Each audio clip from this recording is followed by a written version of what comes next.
In this video, I'll be showing you how to factory reset your PC on Windows 10. Now, it's actually very easy to do this, and you can do this on both Windows 10 and Windows 11 as well.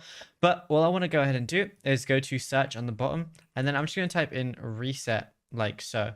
And what you're going to see is a lot of different things. And if reset doesn't come up, what I want to type in is factory. And then once I start typing in factory, I typed in factor, I'm going to see reset this PC. So you might see it on reset, but you might see it on factory as well.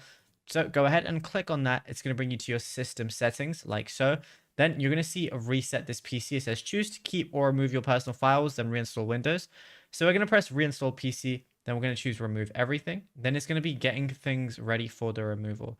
So you can do a local reinstall or a cloud download. So we're just going to do a local reinstall. And then yeah, once you're happy with it, just click next. And then you could go ahead and remove absolutely everything. And yeah, it's as simple as that. Now, if you found this video helpful, be sure to drop a like and subscribe. And also be sure to check out all our other tutorials that we've been posting on the channel as well.